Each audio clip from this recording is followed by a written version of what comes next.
जय श्री कृष्णा। आप सभी को कार्तिक मास शुक्ल पक्ष देवउठनी एकादशी की ढेरों शुभकामनाएं। प्रिय दर्शकों, आज हम बात करेंगे देवउठनी एकादशी के विषय में। देवउठनी एकादशी किस दिन है, देव किस दिन उठाने हैं और व्रत किस दिन करना है। इस बार जो देवउठनी एकादशी है ना, उसमें ब्रह्म की स्थिति उत्पन्न हो गई है। कारण क्या है कि एकादशी एक दिन सुबह से लेके है और अगले दिन केवल सुबह सुबह कुछ समय के लिए है। तो इसीलिए है लोग कि व्रत किस दिन करें, देव उठाएं किस दिन, नियमों का पालन किस दिन करना है, यह समझना आवश्यक है। यहां हम आपको शास्त्रीय विधि से बताएंगे कि शास्त्र क्या कहते हैं इस विषय में। शास्त्रों के नियम क्या हैं कि हमें एकादशी का व्रत कब करना चाहिए और हमें देव कब उठाने चाहिए, शास्त्रों की क्या आज्ञा है, क्या अनुमति है, इसे समझना बहुत आवश्यक है। इसे समझ जाएंगे तो आपके इन सभी प्रश्नों के उत्तर आपको स्वतः प्राप्त हो जाएंगे।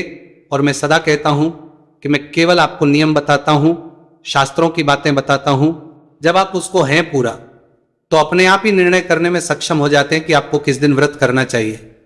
जैसा कि दीपावली के विषय में मैंने आपको बताया, वीडियो देखने के बाद आपने जो कमेंट लिखे बड़े अद्भुत थे और आपने जो मुझे समर्थन दिया वो बड़ा ही अद्भुत था। तो मैं सदा यही प्रयास करता हूं कि जो शास्त्रों में बात लिखी है वो मैं अपने दर्शकों के सामने रखूं। आप सभी प्रभुत्व जन हैं, समझदार लोग हैं, सबके पास अच्छा दिमाग दिया है भगवान ने। इसीलिए मैं केवल शास्त्रों की बात बताऊंगा कि शास्त्रों में क्या अनुमति है एकादशी के व्रत को लेके।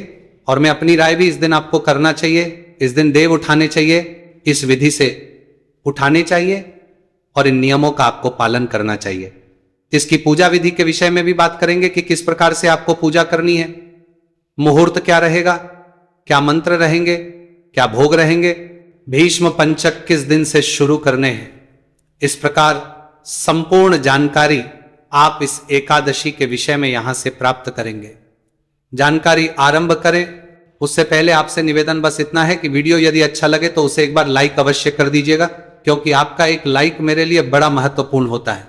मैं बड़े परिश्रम के साथ बहुत सारे पुराण शास्त्र के फिर आपके लिए एक वीडियो बनाता हूं, तो जब आप इसको लाइक करते हैं तो मेरी मेहनत सफल जान पड़ती है।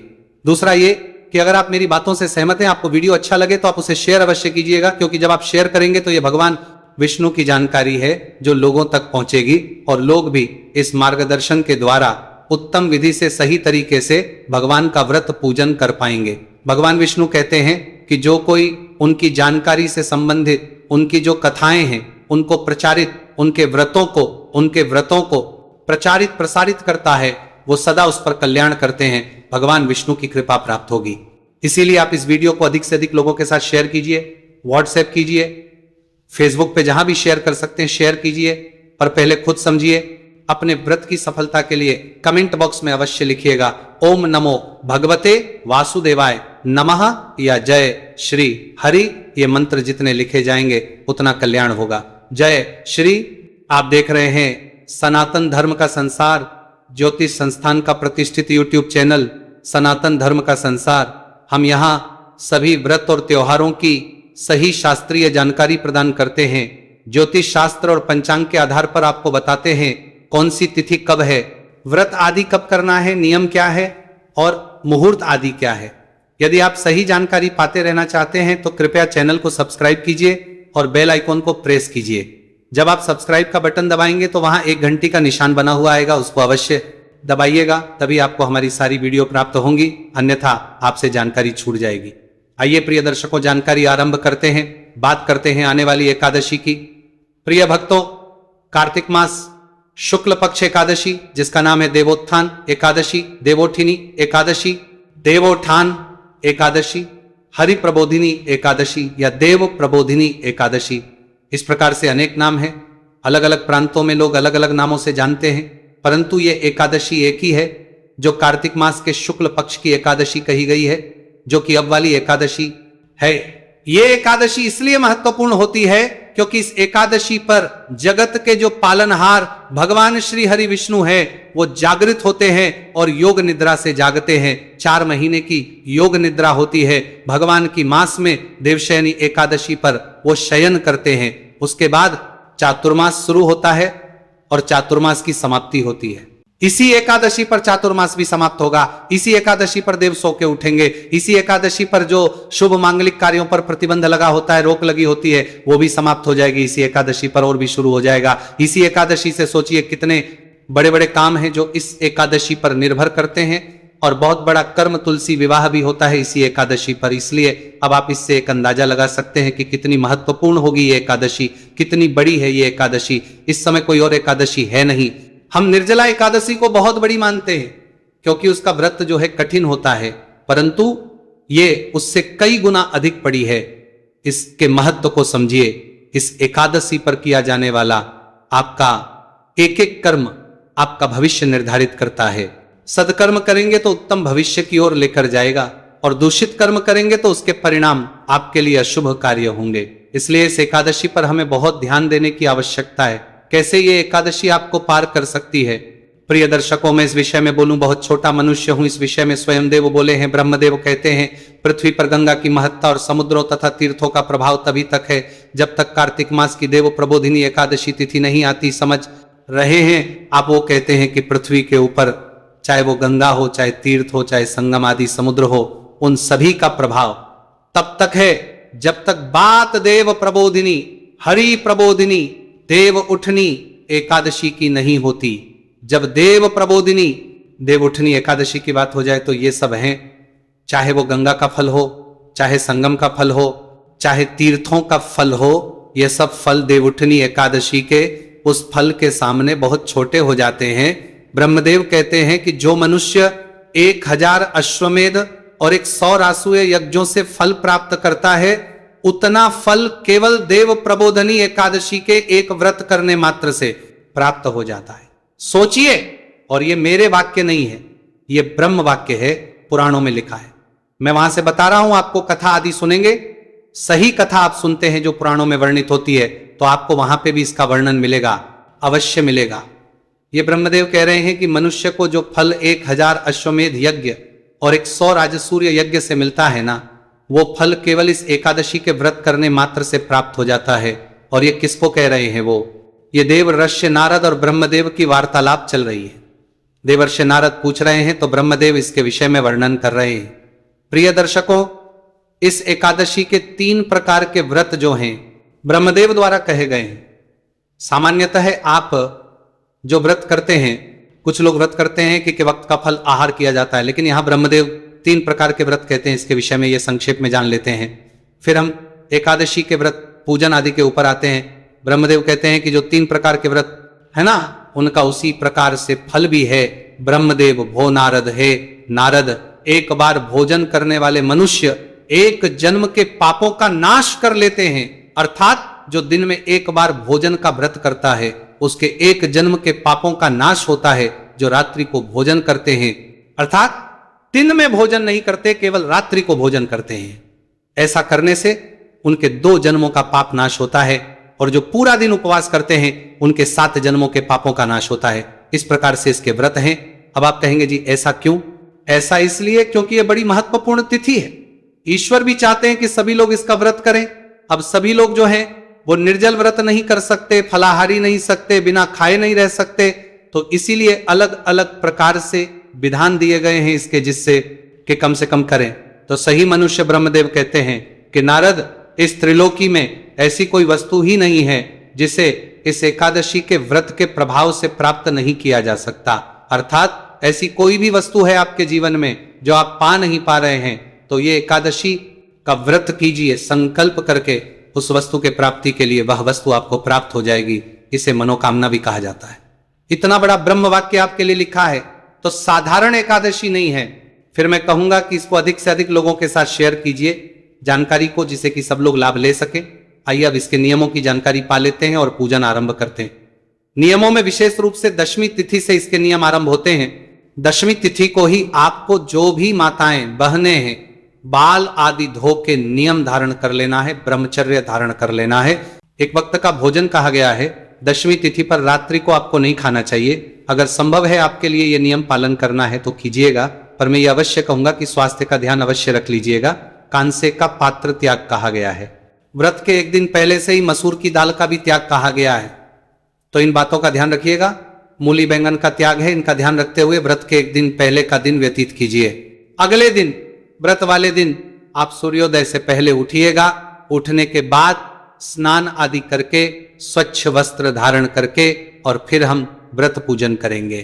प्रिय दर्शकों, पूजन, मोह और बाकी जानकारी दूं उससे पहले एक बहुत विशेष जानकारी आपके लिए। ये जो आने वाली एकादशी है ना, ये एक तो इसलिए विशेष है क्योंकि ये देवोत्थान देवउठनी एकादशी, इसकी महिमा आपने आरंभ में सुनी। इसी के समकक्ष और इससे बड़ा जो कारण है वो ये है कि ये त्रिस्पर्शा एकादशी है। त्रिस्पर्शा एकादशी के विषय में शास्त्रों में बहुत अधिक महिमा कही गई है। त्रितिथि स्पर्शा एकादशी वह होती है जो एक व्रत, त्रिस्पर्शा जो व्रत है, एक ही व्रत 3 तिथियों को स्पर्श कर रहा होता है। अर्थात व्रत आप एक कर हैं परंतु उसका स्पर्श 3 तिथियों के साथ हो जाता है। और यह कोई साधारण संयोग नहीं होता, यह असाधारण संयोग होता है जो कभी कभार ही होता है। आप में से बहुत से प्रबुद्ध जन बहुत लंबे समय से एकादशी करते आ रहे होंगे, उनके जीवन में भी शायद एक बार ही ऐसा अवसर आया होगा, अन्यथा यह अवसर आता ही नहीं कि एक ही व्रत में 3-3 तिथियां पड़ जाए। आप ये व्रत करेंगे, एकादशी तिथि भी इसी में आ जाएगी और जब व्रत पारण कर रहे होंगे, व्रत पूर्ण होगा, तब तक त्रयोदशी तिथि भी आ चुकी होगी। तो त्रिस्पर्शा योग होता है। इसके विषय में शास्त्र कहते हैं कि ये 1000 सूर्य ग्रहण बराबर फल देता है। 1000 सूर्य ग्रहण में जब आप तप करते हैं, जप करते हैं, व्रत करते हैं, दान करते हैं, उन सब का पुण्य इस एकादशी के व्रत के सामने कुछ नहीं होता जो त्रिस्पर्शा एकादशी। त्रिस्पर्शा एकादशी यदि कभी करने को मिल जाए तो नारायण कहते हैं कि ये वो अवसर है जिसे कभी भूल के भी नहीं छोड़ना चाहिए। कोई मूर्ख ही होगा जो इस अवसर को, इतनी महिमा है त्रिस्पर्शा की, त्रिस्पर्शा एकादशी, आपको मंदराचल पर्वत जितना स्वर्णदान, मंदराचल पर्वत जितना स्वर्णदान जब आप ग्रहण के समय करते हैं उससे अधिक फल देती है, क्योंकि ग्रहण के समय के दान का फल बहुत अधिक कहां है शास्त्रों में। सबसे अधिक फल अगर है तो ग्रहण के समय दान का है। ग्रहण के समय मंदराचल पर्वत जितना सोना दान करने से जो पुण्य मिलता है वो केवल ये एकादशी, क्योंकि ये त्रिस्पर्शा एकादशी हो रही है तो इसलिए एकादशी का व्रत अवश्य अवश्य और अवश्य करना चाहिए।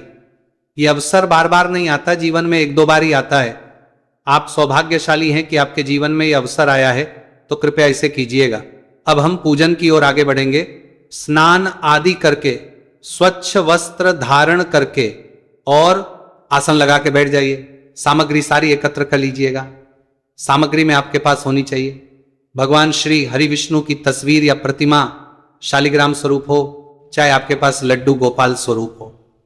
इसके अतिरिक्त उनको स्थापित चौकी, चौकी पर बिछाने के लिए वस्त्र, पीला या लाल, रोली, मौली, पान, सुपारी, लौंग, इलायची, धूप, दीप, नैवेद्य पुष्प और पुष्प की माला, इत्र, जनेऊ और 1 लोटा लीजिए तांबे का, उसको अच्छे से मांझ लीजिए। पहले उसमें गंगा जल भरिए, फिर उसमें भरिए शुद्ध जल, और जहां आपने पूजन करना है उस स्थान पर तथा सभी सामग्री पर फूल के माध्यम से उस जल के छींटे दीजिए। हम मंत्र पढ़ते हैं, इसे पवित्र करेंगे, सामग्री को और स्थान को। इस प्रकार से आपने उस स्थान को शुद्ध किया है और उस सामग्री को पवित्र किया है जो भगवान को अर्पित की जानी है। अब चौकी बिछाइए, चौकी पर वस्त्र बिछाइए, लाल या पीला जो आपके पास है, और वहां पर भगवान की प्रतिमा या तस्वीर को स्थापित कीजिए। उनके सामने घी का दिया रखिए, धूप रख दीजिए, और यह स्थापित करने के बाद अपने सीधे हाथ पर जल लीजिए और हाथ धो लीजिए। लोटे में 1 चम्मच डाल लीजिए, चम्मच से जल लीजिएगा, हाथ धो लीजिएगा।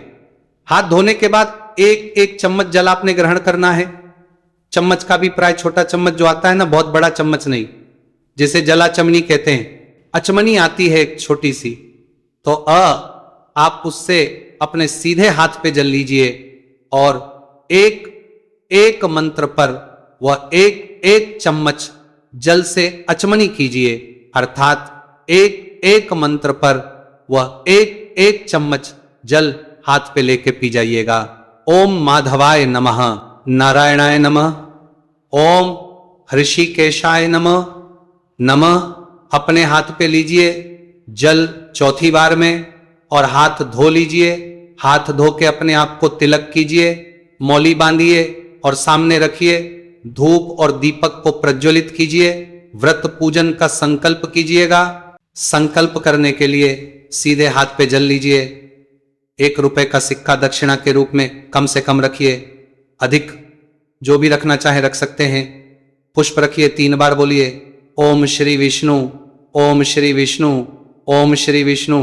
अपना नाम, अपना गोत्र, जिस स्थान पर बैठकर संकल्प कर रहे हैं वहां का मकान नंबर, क्षेत्र का नाम, शहर का नाम, कार्तिक मासय, शुक्ल पक्ष, पुण्यतिथियों, आयु आरोग्यता प्राप्त अर्थाय, सुख संपत्ति प्राप्त अर्थाय, भगवान श्री हरि विष्णु प्रसन्ना अर्थाय एकादशी व्रत पूजन श्री विष्णु, और वह संकल्प भगवान के चरणों में अर्पित कर दीजिए।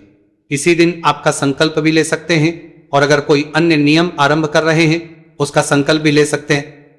तो उसकी विधि मैंने आपके लिए जो वीडियो अपलोड किया है विष्णु से संबंधित, उसमें डाल दी है संकल्प के साथ, उस देख लीजिएगा। संकल्प करने के बाद अब हम नारायण का पूजन करेंगे। पूजन के लिए भगवान के सामने एक पात्र रख दीजिए, कटोरी आदि, जिसमें हम पूजा की सामग्री अर्पित करते जाएंगे। तो वो सामग्री इधर उधर फैलेगी नहीं और जल भी पैरों में नहीं आएगा।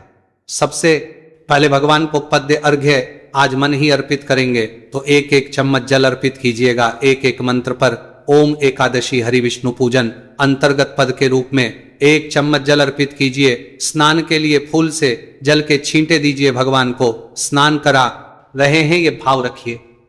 ओम पंचामृत स्नान, पंचामृत बनाइए, कच्चा दूध, दही, घी, शक्कर और गंगा जल। शहद प्रयोग नहीं होगा एकादशी में, ध्यान दीजिएगा। पंचामृत को फूल पर लगा लीजिए और वो अर्पित कीजिएगा। आपके पास प्रतिमा है लड्डू गोपाल की, शालिग्राम भगवान है, तो अच्छे से पंचामृत से स्नान कराइए उन्हें। ओम शालिग्राम आए नमः।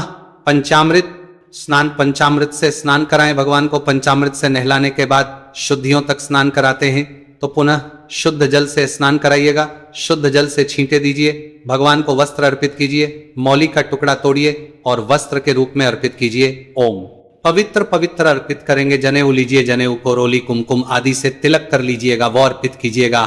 नमः तिलक करेंगे भगवान को, तिलक कीजिए प्रेम से, पुष्प अर्पित कीजिए। फूलों की माला है तो माला पहनाइए, धूप दिखाएंगे भगवान को, दीप दिखाएंगे भगवान को, धूप दीप दिखा के आपके पास कोई मिठाई हो, कोई फल हो, भगवान को अर्पित कीजिए प्रेम से। या कुछ ना हो तो मिश्री अर्पित कर दीजिएगा, फल अर्पित कर दीजिएगा। ओम जलाजमिनी के रूप में 1 चम्मच जल लीजिए, अर्पित कर दीजिए भगवान को। अब तांबुल से पहले यहां दूर्वा अर्पित करनी है, क्योंकि यह विशेष एकादशी है, यहां पर चतुर्मास पूर्ण हो रहा है। दूर्वा जल लीजिए। घास जो आती है मैंने पहले भी आपको बताया है, इस विषय में ज्ञात होगा, और वह दूर्वा को अर्पित कीजिए, अर्पित कीजिए।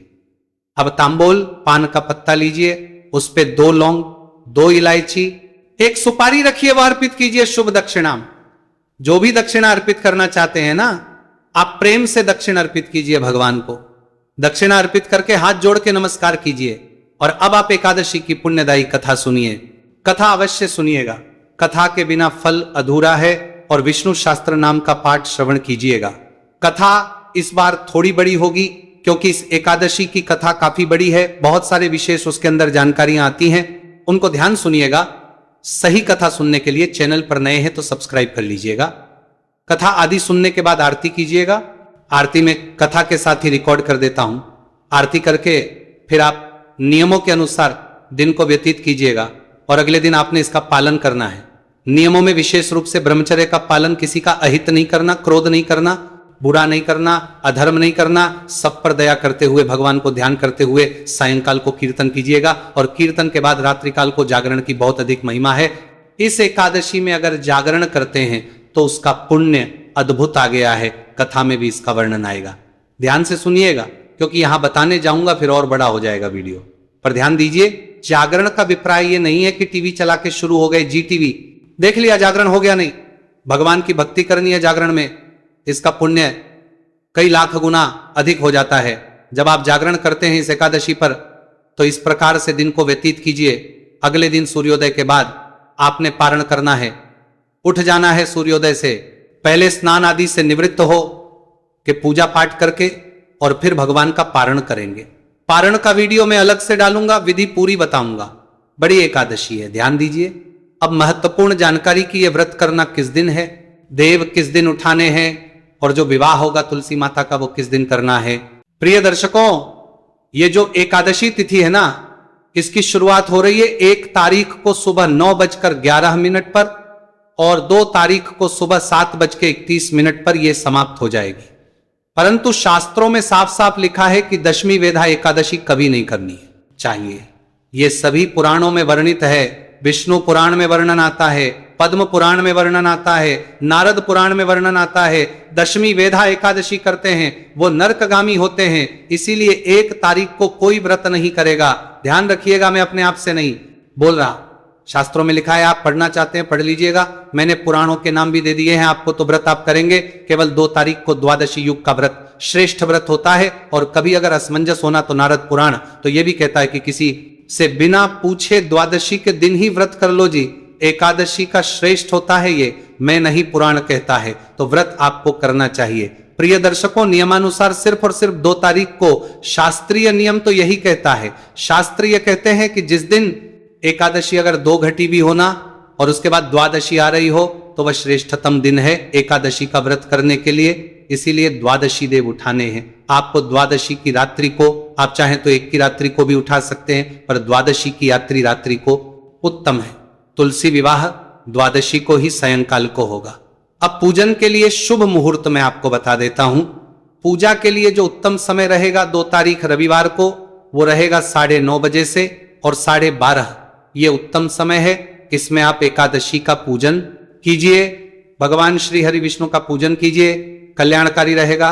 अगर तुलसी विवाह के लिए शुभ आप देखना चाहते हैं 2 बजे से और 3:30 बजे का जो समय है, यह भी तुलसी विवाह के लिए उत्तम है। इसमें सायंकाल को तुलसी विवाह करेंगे, कल्याणकारी रहेगा। कुछ और पूछना चाहते हैं, कहना चाहते हैं तो कमेंट बॉक्स में लिख के पूछ लीजिएगा। जो विधि है ना, कैसे उठाने हैं देव, शास्त्रीय विधि का वीडियो है जो मैं अभी आपके लिए डालने वाला हूं कि कैसे आपने देव उठाना है। वैसे देखिए, सामाजिक परंपरा में तो आपने उठाते ही आइए, हमारी माताएं बहनें रात को थाली बजा के दिया जला के देव उठाती हैं। मैं शास्त्रीय विधि से आपको बताने वाला हूं कि कैसे आपने देव उठाने चाहिए, कैसे उनकी रात्रि को पूजा करनी चाहिए। उसे अवश्य देखिएगा कि बहुत अद्भुत महिमा है। शास्त्रीय जानकारी के साथ मैंने वीडियो अपलोड किया है, उसको देखिएगा। और आमला नवमी पर कैसे पुण्य अर्जित कर सकते हैं, वीडियो अपलोड किया है। और आमला नवमी का दीपदान कैसे होगा, उसका वीडियो भी आज रात्रि को आ रहा है, मैंने स्वयं करके दिखाया है, उसका भी लाभ लीजिएगा।